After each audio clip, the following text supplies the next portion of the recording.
Magsiparito ngayon, kayong mayayaman, kayo'y magsitangis at magsihagulhol dahil sa mga karanitaan ninyong sa inyo'y darating. Ang inyong mga kayamanan ay mga bulok at ang inyong mga damit ay nginat-ngat ng tanga. Ang inyong ginto at ang inyong pilak ay kinakalawang na, at ang mga kalawang na ito ay siyang magiging patotoo laban sa inyo. At gaya ng apoy na lalamunin ng inyong laman, kayo'y nagtipo ng inyong mga kayamanan sa mga huling araw. Narito ang kaupahan ng mga manggagawa na nagsiani sa inyong mga bukid, na iniring ninyo sa pamamagitan ng daya, ay humihibig, at ang mga hibig ng mga nagsiani ay nagsipasok sa mga pakinig ng Panginoon ng mga hukbo. Kayo'y nangabuhay ng tamasa sa ibabaw ng lupa, at nangagala, inyong pinataba ang inyong mga puso sa araw ng patayan. Inyong hinatulan, inyong pinatayang matuwid, hindi niya kayo nilalabanan. Magtiis nga kayo, mga kapatid, hanggang sa pagparito ng Panginoon. Narito, inaasahan ng magsasaka ang mahalagang bunga ng lupa na may pagtitiis hanggang sa tanggapin ang ulang maaga at huli. Magtiis din naman kayo, pagtibayin ninyo ang inyong mga puso, sapagkat ang pagparito ng Panginoon ay malapit na. Huwag kayong mag-upasalaan, mga kapatid, laban sa isa't isa, upang kayo'y huwag mahatulan. Narito, ang hukom ay nakatayo sa harapan ng mga pinto. Kunan ninyong halimbawa ng pagbabata at ng pagtitiis, mga kapatid, ang mga propeta na nagsipagsalita sa pangalan ng Panginoon. Narito, tinatawag nating mapapalad ang nangagtiis.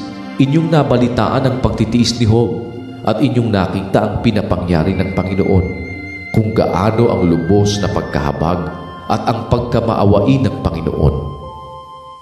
Ngunit higit sa lahat ng mga bagay, mga kapatid ko, ay huwag ninyong ipanumpa kahit ang langit, ni ang lupa, ni ang anumang ibang sumpa, kundi ang inyong oo ay maging oo, at ang inyong hindi ay maging hindi, upang kayo'y huwag makahulog sa ilalim ng hatol.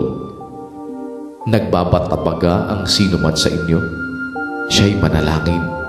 Natutuwa ang sinuman? Awitin niya ang mga pagpupuri. May sakit baga ang sinuman sa inyo?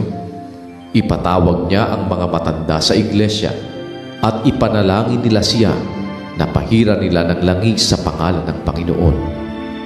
At ang panalangin ng pananampalataya ay magliligtas sa may sakit, at ibabangon siya ng Panginoon, at kung nagkasala siya, ay ipatatawad sa Kanya. Magpahayagan nga kayo sa isa't isa ng inyong mga kasalanan, at ipanalangin ng isa't isa ang iba, upang kayo'y magsigaling.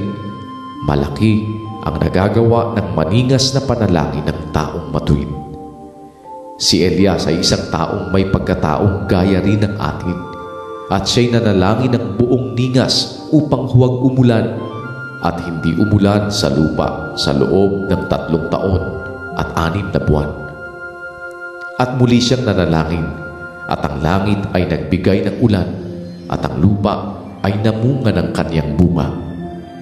Mga kapatid ko, kung ang sino man sa inyo ay nalilihis sa katotohanan, at siya'y papagbaliking loob ng sino man, ay alamin ito na ang nagpapabalik loob ng isang makasalanan mula sa kamalian ng lakad niya ay magliligtas ng isang kaluluwa sa kamatayan at magtatakip ng karamihang kasalanan.